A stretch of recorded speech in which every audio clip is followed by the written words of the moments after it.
그런즉 우리가 무슨 말을 하리요? 하나님께 불의가 있느냐? 그럴 수 없느니라. 모세에게 이르시되 내가 궁휼히 여길 자를 궁휼히 여기고 불쌍히 여길 자를 불쌍히 여기리라. 그런즉 원하는 자로 말미암음도 아니요 다른 박질하는 자로 말미암음도 아니요 오직 긍휼히 여기시는 하나님으로 말미암음이니라. 성경이 바로에게 이르시되 내가 이 일을 위하여 너를 세웠으니 곧 너로 말미암아 내 능력을 보이고 내 이름이 온 땅에 전파되게 하려 함이라 하셨으니 그런즉 하나님께서 하고자 하시는 자를 긍휼히 여기시고 하고자 하시는 자를 완악하게 하시느니라. 사도 바울이 쉬지 말고 기도하라라고 말씀하셨죠. 쉬지 말고 기도하라고 하신 말씀은 하나님께서 반드시 기도에 응답하신다라는 의미를 가지고 있습니다. 우리가 기도하면 하나님께서 반드시 응답하십니다. 그런데 하나님이 응답하시는 것과 내가 원하는 것과는 별개입니다. 그래서 하나님께서 우리에게 응답을 해 주시지만 그것이 내가 원하는 것과는 다르다. 그러니까 예를 들자면 이런 거예요. 내가 막 기도했어요. 제목을 가지고 기도했어요. 하나님 이렇게 해주세요. 이렇게 해주세요. 막 기도했어요. 그 기도를 들으시고 하나님께서 굿 아이디어. 좋은 방법이구나. 내가 그걸 미처 몰랐네. 그렇게 해야지. 내가 해줄게. 이게 아닌 거예요. 전지하신 하나님. 그죠? 우리는 전지전능하신 하나님 아닙니까? 모든 것을 다 아신 하나님이니까. 그러니까 우리가 기도할 때 하나님께서 그거 진짜 좋은 아이디어다. 내가 그렇게 해줄게. 그게 아니라 이미 하나님께서 하나님의 뜻을 계획하시고 이끄십니다. 그리고 그 하나님의 뜻의 계획하심 속에 우리가 참여하도록 기도하시는 거예요. 그래서 기도 응답은 내가 하나님의 뜻에 참여하는 것입니다. 그래서 우리가 주님의 은혜 안에서 하나님의 뜻에 참여하는 참된 기도 응답을 받는 은혜가 있기를 주님의 이름으로 축복합니다. 엘리야가 갈멜산에서 3년 6개월 동안 가뭄인 상황에서 하나님 앞에 간절히 기도했습니다. 엘리야가 하나님 앞에 간절히 기도할 때 하나님께서 원래는 비를 안 내리시려고 했는데 엘리야의 기도를 듣고 내리신 게 아니라 하나님은 이미 이스라엘 땅에 비를 내리실 것을 계획하시고 그 계획에 엘리야의 기도가 참여하게끔 한 겁니다. 이해가 되시죠? 그러니까 내가 해서 응답받은 게 아니라 하나님 뜻 안에서 우리가 그 뜻에 참여하도록 우리를 기도하게끔 하시는 겁니다. 죽은 나사로가 다시 살아날 때 예수님께서 기도하시고 나사로를 살리시는데 그 예수님의 기도와 나사로의 살리심 안에는 이미 하나님의 뜻이 있는 거예요. 하나님의 뜻으로 나사로가 살아난 줄로 믿습니다. 그래서 우리가 신앙생활하면서 기도할 때 우리의 기도가 하나님의 뜻에 참여하는 기도가 되기를 주님의 이름으로 축복합니다. 그래서 기도는 내 주장, 내 소원을 관철시키는 것이 아니라 하나님이 계획하시고 이루시는 하나님의 거룩하신 뜻 안에 내가 참여하는 것입니다. 그래서 우리가 종종 그런 마음이 들 때가 있어요. 나 기도해야 되는데. 그런 마음 들 때 있지 않나요? 왠지 내 마음에 기도를 해야 될 것 같은 마음이 들어. 하나님이 주시는 마음입니다. 기도해야지. 하나님과 함께 주님의 뜻을 이루어갈 수 있는 우리에게 은혜를 주시는 거예요. 그래서 여러분 기도하는 마음이 생기면 여러분 마음껏 기도하시고 하나님의 거룩하신 뜻에 참여하는 은혜가 있기를 축복합니다. 로마서 9장은 하나님의 선택에 대해서 말씀합니다. 하나님의 선택과 우리의 믿음의 관계를 말씀하는 거예요. 그래서 지난 시간에 봤듯이 아브라함에게는 6 자녀들이 있었는데 그 자녀 중에 하나님은 누굴 선택하셨어요? 이삭을 선택하셨어요. 이건 정권적인 거예요, 하나님이. 그리고 이삭이 리브가에게서 쌍태를 낳는데, 쌍둥이를 낳는데 누가 선택됐어요? 야곱이 선택됐어요. 이거는 하나님의 전적인 선택하심입니다. 이거에 대해서 오늘 바울이 하나님께서 아브라함을 선택하시고 이삭을 선택하시고 야곱을 선택하셨는데 이것을 가지고 불의하다 할 수 있느냐? 그럴 수 없다. 본인이 묻고 본인이 답으라는 거예요. 왜냐하면 이것은 전적인 하나님의 주권이기 때문에 그렇습니다. 그리고 아니 왜 하나님 아브라함에게 그 많은 자녀들이 있는데 왜 이삭이 선택됐나요? 이유가 뭔가요? 물을 것도 없고 따질 것도 없는 거예요. 왜요? 그 선택하심은 어디로부터 왔어요? 하나님으로부터 왔기 때문에 그런 거예요.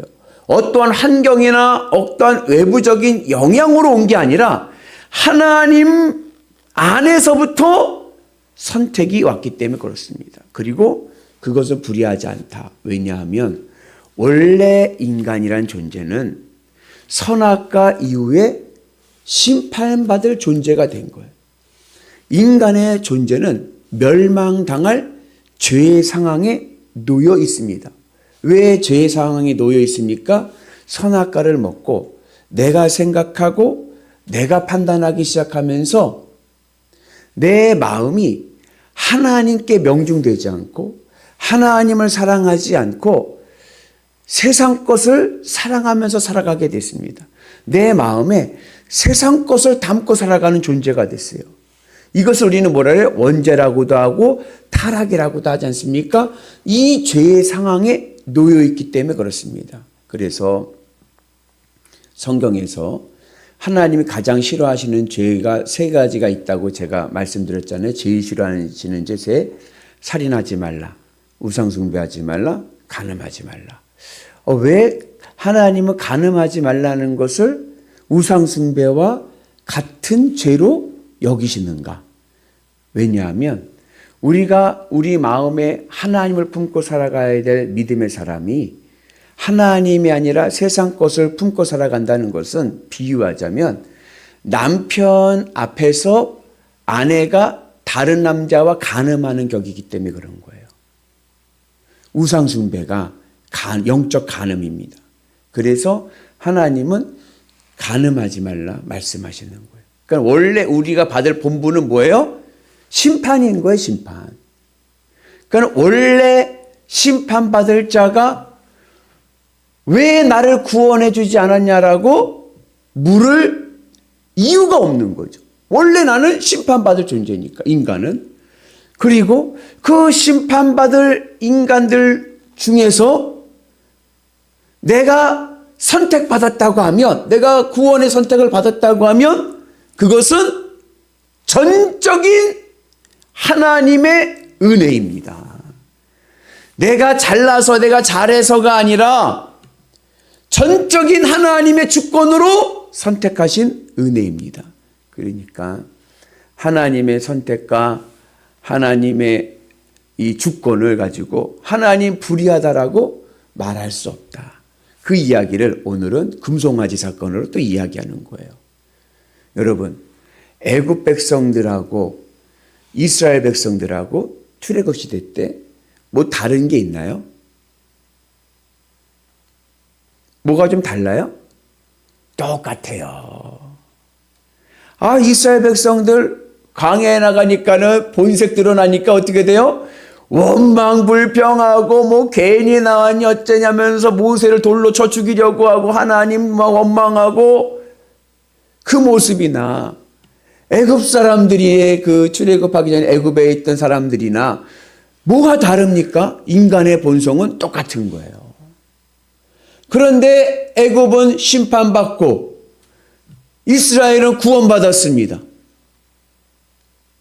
어떻게 그러한 일이 생겼습니까? 전적인 하나님의 은혜입니다.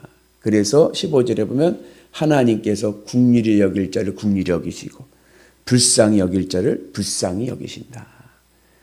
왜 금송아지를 했죠? 이스라엘 백성들이 출애굽에서 금송아지 사건이 금송아지 우상숭배를 했는데 하나님께서 심판하시려고 그랬어요. 그럴 때 모세가 중재 기도를 하죠. 그래갖고 하나님께서 이스라엘을 용서하셨어요. 왜 이스라엘은 용서하시고 애굽은 심판하십니까? 이건 하나님의 전적인 긍휼하심에서 나오는 하나님의 은혜입니다. 그리고 이 심판에서 용서는 모세가 기도해가지고 원래 하나님께서 진짜 심판하시려고 했는데 모세가 그 방향을 바꾼 게 아니라 하나님께서 이스라엘을 선택하시고 이스라엘 사랑하시는 그 구원의 섭리 아래 모세가 참여하게끔 하신 겁니다. 그래서 하나님의 전적인 은혜가 있는 줄로 믿습니다. 이어진 16절의 말씀을 보면 같이 봅니다. 그런즉 원하는 자로 말미암음도 아니요 다른 박질하는 자로 말미암음도 아니요 오직 긍휼히 여기시는 하나님으로 말미암으니라. 내가 원한다고 해서 되는 것도 아니고 내가 열심히 다른 박질해서 내가 뭘 노력한다고 해서 되는 게 아니라 하나님의 구원과 믿음은 전적인 하나님의 긍휼하심으로 온다. 하나님의 선택과 하나님의 은혜다. 이것을 오늘 바울이 우리에게 말씀하고 있습니다. 그래서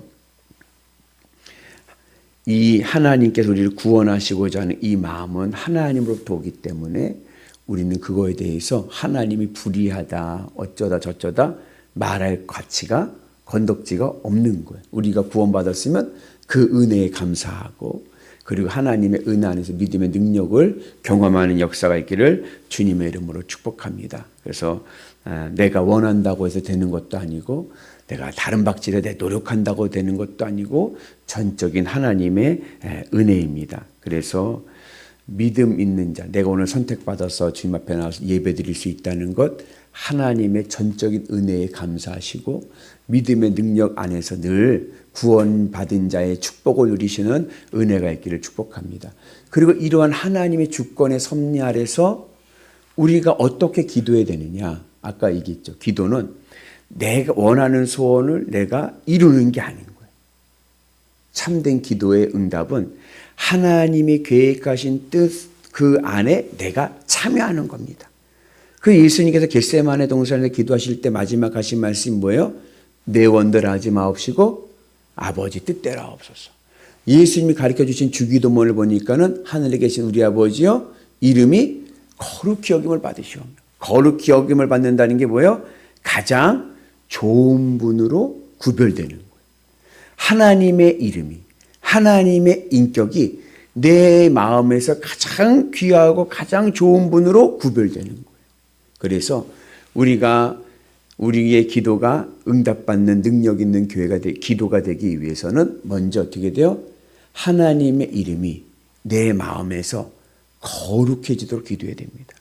내 마음에서 하나님이 제일로 좋은 분이 되도록 기도해야 되는 거예요. 그래서 주님으로 기쁘고 만족한 마음의 상태에서 그 믿음의 상태에서 문제를 가지고 그 문제를 가지고 내 기도의 제목을 가지고 기도하게 되면 그 기도의 내용이 하나님의 뜻을 이루는 놀라운 기도의 능력이 될 줄로 믿습니다. 그래서 이게 이제 장로교에서 이래서 이 로마서 9장에 나오는 이 선택 하나님 주권을 얘기해서 예정론을 얘기하는 거고 웨슬리 목사님은 그 하나님의 전적인 선택과 주권을 선행 은총 하나님께서 우리 모두에게 주시는 선행 은총의 은혜가 있어야 우리가 믿음을 가질 수가 있는 겁니다. 그래서 우리가 주님의 은혜 안에서 이 하나님의 전적인 은혜와 구원과 긍휼하심은 내 형편을 보고 오는 게 아니라 하나님으로부터 오는 거기 때문에 그거에 대해서 내가 선택받고 하나님 은혜 안에 있으면 감사하시고 왜 나를 그러잖아요. 누군가가 여러분들에게 사랑 고백을 해요. 제가 당신을 사랑합니다. 그러면 왜 나를 사랑하는데요? 그렇게 묻고 따지지 마시고 왜라고 하지 말고 나를 사랑해줘서 고맙습니다. 사랑을 받아주는 아멘이시죠? 하나님 왜 날 선택하셨는데요? 왜 나를 사랑하시는데요? 왜 쟤는 안 사랑하고 왜 나만 사랑하시는데요가 아니라 그걸 그렇게 따지지 마시고 날 사랑하신다는데 감사하시고 내가 하나님 사랑에 응답하겠습니다. 믿음으로 가셔서 하나님 놀라운 구원의 은혜를 누리시는 위대한 성도 되시기를 주님의 이름으로 축복합니다.